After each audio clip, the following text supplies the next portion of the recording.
Bismillahirrahmanirrahim. Assalamualaikum warahmatullahi wabarakatuh. Alhamdulillahilladzi an'ama alaina binikmatil iman wal islam. Asyhadu an la ilaha illallah wahdahu la syarikalah wa asyhadu anna Muhammadan abduhu wa rasuluhu la nabiyya ba'dah. Alhamdulillah, kita panjatkan puji syukur kehadirat Allah Subhanahu wa taala. Pada hari ini kita masih diberikan berbagai macam kenikmatan oleh Allah.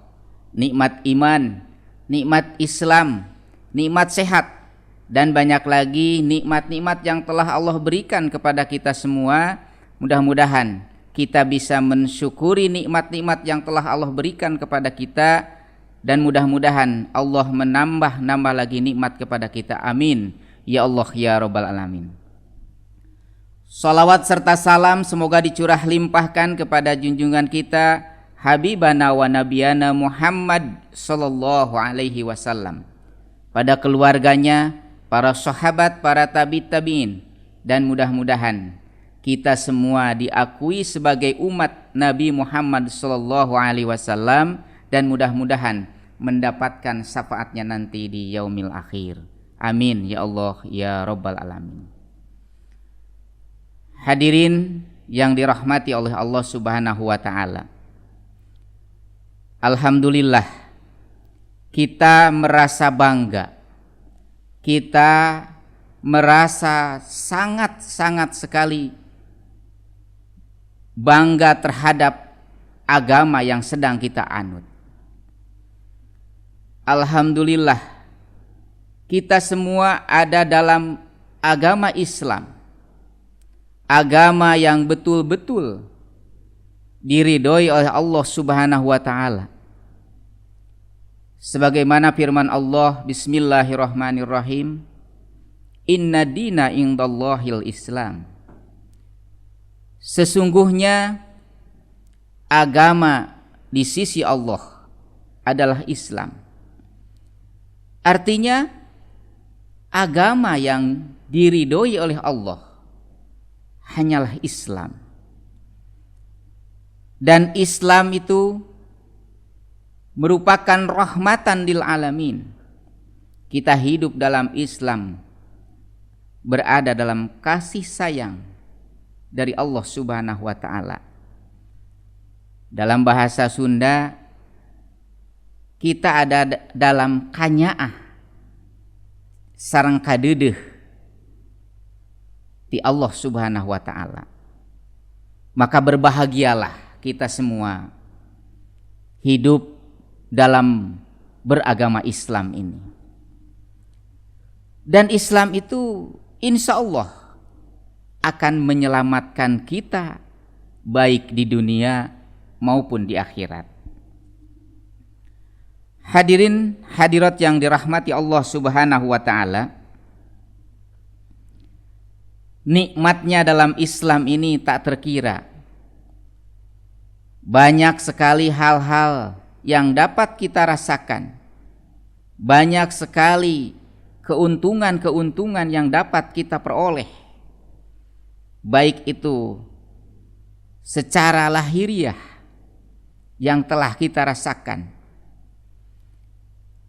ataupun hal-hal lain yang terasa manfaatnya bagi kita semua. Hadirin rahimakumullah yang dirahmati oleh Allah Subhanahu wa taala. Begitupun dengan saum ini adalah nikmat dari Allah.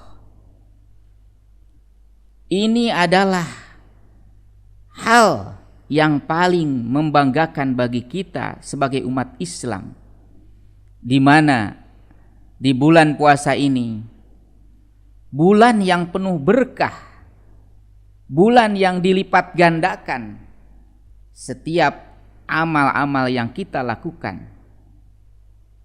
Dan insya Allah banyak sekali hal-hal yang kita dapatkan di bulan Ramadan ini. Hadirin dan pemirsa yang dirahmati Allah Subhanahu wa taala, kita semua bisa merasakan bahwa Islam itu memberikan kemudahan-kemudahan bagi kita, sebagaimana yang difirmankan oleh Allah Subhanahu wa taala, Bismillahirrahmanirrahim, yuridullahu bikumul yusra wa la yuridu bikumul usra. Allah itu menghendaki kemudahan. Allah itu tidak menghendaki kesukaran ataupun kesulitan bagi kita. Hadirin rahimakumullah, berdasarkan penjelasan atau firman Allah tadi, begitupun dalam saum ini kita diberikan kemudahan-kemudahan oleh Allah Subhanahu wa taala.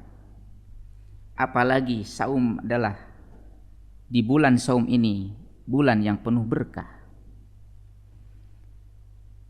Firman Allah Subhanahu wa taala, Bismillahirrahmanirrahim, faman kana maridon au ala safarin fa'iddatum min ayyamin ukhar. Dalam ayat lain dijelaskan, Bismillahirrahmanirrahim, faman kana minkum maridon au ala safarin fa'iddatum min ayyamin ukhar. Kata Allah, barang siapa sakit atau dalam perjalanan, lalu dia tidak saum, dia tidak puasa, maka wajib menggantinya sebanyak hari yang ditinggalkan. Artinya kita sebagai umat Islam diberikan kemudahan-kemudahan oleh Allah. Sekalipun Allah telah mewajibkan saum kepada kita semua sebagaimana mewajibkan kepada umat sebelum kita, tapi tetap Allah selalu menghendaki kemudahan-kemudahan bagi kita. Artinya kita tetap harus menyempurnakannya. Sekalipun kita diberi kemudahan oleh Allah bahwa kita boleh iftar, boleh berbuka seandainya kita sakit atau dalam perjalanan, tetapi kita tetap harus menyempurnakannya dalam hari-hari yang lain. Hadirin hadirat rahimakumullah, insyaallah yang dirahmati oleh Allah Subhanahu wa taala. Ada dua hal yang perlu kita kupas pada kesempatan kali ini. Yang pertama, dalam ayat tadi disebutkan maridon. Dalam isim nakiroh itu artinya sakit. Secara umum, secara global, maridon itu adalah sakit. Dan sakit di sini Allah tidak menjelaskan sakitnya yang seperti apa, kemudian kekuatannya itu seperti apa. Nah, sehingga di sini masih bersifat umum. Maka dalam suatu keterangan ada yang menyebutkan bahwa sekalipun misalnya luka atau misalnya sakit kepala atau pusing, ada sebagian yang membolehkan untuk berbuka. Tapi berbeda halnya dengan yang disampaikan oleh Imam Syafi'i, bahwa sakit yang diderita itu ada batasan-batasannya. Artinya sakit yang memang berat.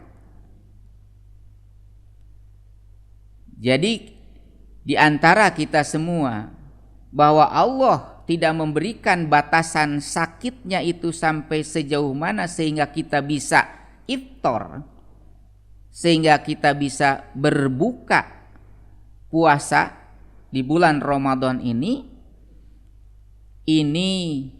kita harus menelaah lebih jauh bahwa tetap ada ketentuan-ketentuan yang dimana harus kita patuhi. Tidak semata-mata kita hanya sakit saja Tapi kalau sakit itu tidak menyulitkan kita, maka tetap kita wajib untuk berpuasa.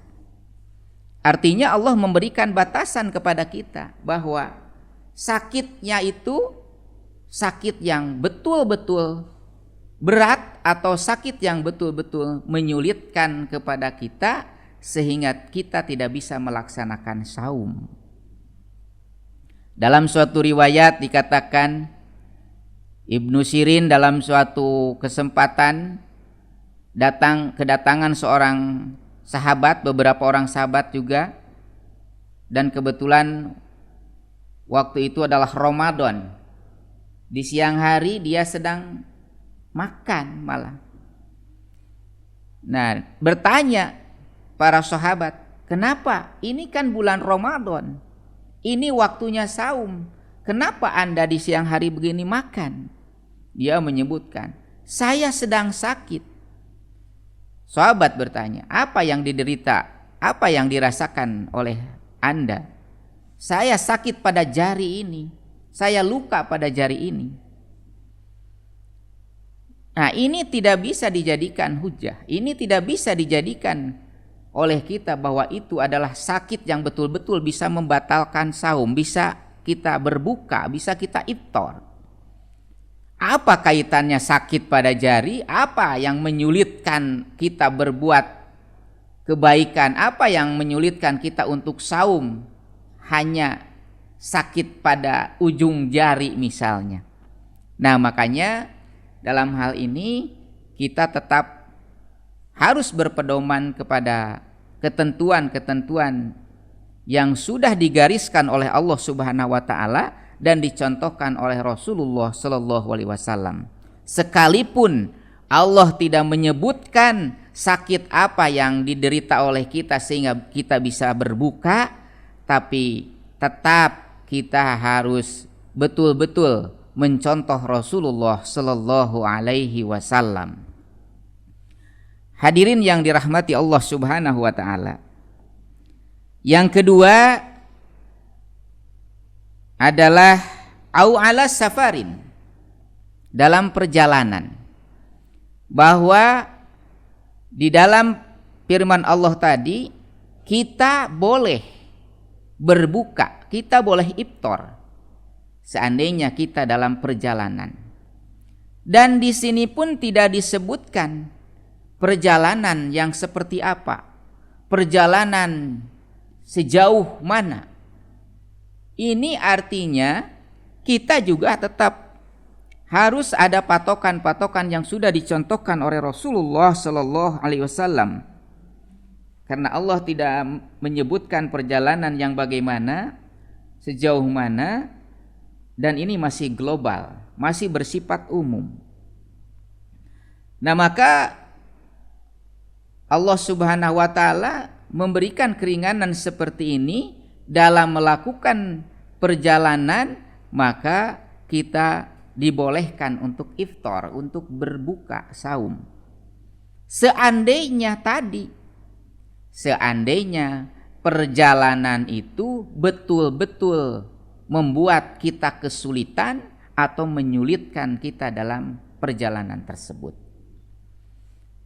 Tapi di masa sekarang ini, hadirin rahimakumullah, saya kira tidak ada perjalanan di masa sekarang yang bisa menyulitkan kita. Sekalipun perjalanan itu harus ditempuh, kalau dulu misalnya 2 hari 2 malam, tapi perjalanan sekarang ini dengan teknologi yang modern sekarang ini bisa ditempuh dalam waktu hanya berjam-jam saja. Maka tidak ada alasan sebenarnya bagi kita untuk membatalkan saum sekalipun kita dalam perjalanan. Kecuali tadi perjalanan itu bisa menyulitkan kita, betul-betul kita dibuat susah, dibuat kesulitan dalam perjalanan tersebut. Hadirin rahimakumullah yang dirahmati oleh Allah Subhanahu wa taala. Dalam ayat berikutnya dijelaskan oleh Allah Subhanahu wa taala, wa antasumu khairul lakum. Dan jika kalian berpuasa, itu akan lebih baik. In kuntum ta'lamun, jika kalian mengetahuinya. Nah, artinya seandainya kita tadi sakit, seandainya kita dalam perjalanan sekalipun di waktu saum ini, tapi kata Allah, jika kalian berpuasa itu akan lebih baik bagi kalian semua, jika kalian mengetahuinya. Artinya di sini ini juga masih bersifat umum. Jadi dalam keterangan tadi, jika kalian mengetahuinya, ini menggambarkan bahwa keistimewaan di bulan Ramadan ini, keistimewaan saum ini, itu banyak sekali. Dan ini akan berpengaruh terhadap jasmani kita dan rohani kita. Hadirin rahimakumullah, makanya kata Rasulullah sallallahu alaihi wasallam, jika kalian mengetahui keistimewaan saum ini, jika kalian mengetahui keistimewaan bulan Ramadan ini, maka pasti kalian semua akan berharap semua bulan itu adalah bulan Ramadan. Semua bulan itu menginginkan saum. Artinya di bulan Ramadan ini banyak sekali rahmat dari Allah Subhanahu wa taala, kasih sayang dari Allah Subhanahu wa taala, berkah dari Allah Subhanahu wa taala, dan itkun minan nar, kita akan dijauhkan dari api neraka. Mudah-mudahan kita semua selalu mendapat perlindungan dari Allah Subhanahu wa taala. Kita semua diberikan kekuatan oleh Allah Subhanahu wa taala untuk selalu menjalankan ibadah-ibadah yang diperintahkan oleh Allah Subhanahu wa taala, dan mudah-mudahan apa-apa yang kita harapkan, apa-apa yang kita inginkan di bulan Ramadan ini bisa dikabul oleh Allah Subhanahu wa taala. Demikian, assalamualaikum warahmatullahi wabarakatuh.